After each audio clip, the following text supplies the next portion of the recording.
आज प्रधानमंत्री नरेंद्र मोदी का 70वां जन्मदिन है। इस मौके पर सुबह से ही प्रधानमंत्री नरेंद्र मोदी को देश और विदेश से शुभकामनाओं का तांता लगा हुआ है। राष्ट्रपति रामनाथ कोविंद, गृह मंत्री अमित शाह, रक्षा मंत्री राजनाथ सिंह से लेकर कांग्रेस के पूर्व अध्यक्ष और नेता राहुल गांधी ने भी प्रधानमंत्री नरेंद्र मोदी को जन्मदिन की शुभकामनाएं दी हैं। बता दें कि भारतीय जनता पार्टी देश भर में पीएम मोदी के जन्मदिन को सेवा सप्ताह के रूप में मना रही है।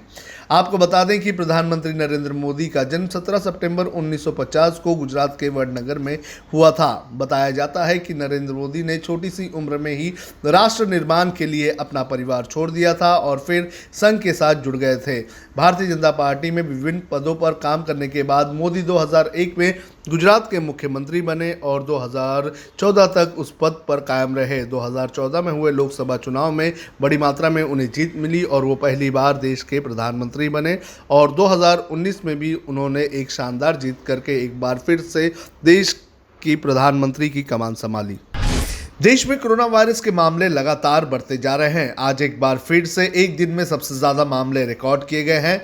स्वास्थ्य मंत्रालय द्वारा गुरुवार की सुबह जारी किए गए नए आंकड़ों के अनुसार देश में कोरोना वायरस की संक्रमितों की संख्या अब 51,18,253 हो गई है। वहीं पिछले 24 घंटे की अगर बात करें तो पिछले 24 घंटे में 97,894 नए मामले सामने आ चुके हैं। वहीं अगर इन 24 घंटों की बात करें तो इन 24 घंटों में लगभग 1,132 मरीजों की इस बीमारी से जान भी जा चुकी है। वहीं पिछले 24 घंटे में अगर ठीक होने वाले मरीजों की बात करें तो लगभग 42,719 मरीज इस बीमारी से ठीक हुए हैं और कुल ठीक होने वाले मरीजों की अगर बात करें तो अब तक देश में लगभग 40,25,080 मरीज इस बीमारी से ठीक हो चुके हैं।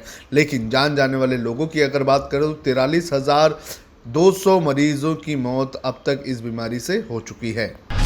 केंद्रीय मंत्री नितिन गडकरी भी कोरोना वायरस से संक्रमित हो गए हैं। उन्होंने खुद ट्वीट करके इसकी जानकारी दी। उन्होंने ट्वीट करके कहा कि कल मैं कमज़ोर महसूस कर रहा था, जिसके बाद मैंने अपने डॉक्टरों से परामर्श किया, जिसके बाद मेरा चेकअप हुआ और मैं कोविड-19 पॉजिटिव पाया गया हूं।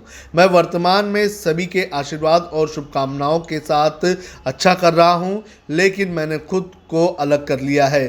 केंद्रीय मंत्री ने यह भी कहा कि मैं सभी लोगों से अनुरोध करता हूं कि जो मेरे संपर्क में आए हैं वे सावधान रहें और प्रोटोकॉल का पालन करें, सुरक्षित रहें। आपको बता दें कि इसके पहले गृह मंत्री अमित शाह भी कोरोना पॉजिटिव पाए गए थे। बॉलीवुड में ड्रग्स के सेवन को लेकर लगातार बवाल मचा हुआ है। इसकी शुरुआत सुशांत सिंह राजपूत मामले की जांच जब एनसीबी ने की थी उस वक्त से शुरू हो गई थी। एनसीबी ने इस मामले में कई लोगों को गिरफ्तार किया है, जिसमें रिया चक्रवर्ती भी शामिल है। ये मामला अब संसद तक पहुंच चुका है। जया बच्चन ने उन लोगों पर निशाना साधा था जिन लोगों ने बॉलीवुड को कटघरे में खड़ा था, लेकिन जया बच्चन के ऊपर पलटवार किया गया था अभिनेत्री कंगना रनावत की तरफ से। लेकिन अब कंगना रनावत पर हमला किया गया है उर्मिला मातोंडकर की तरफ से।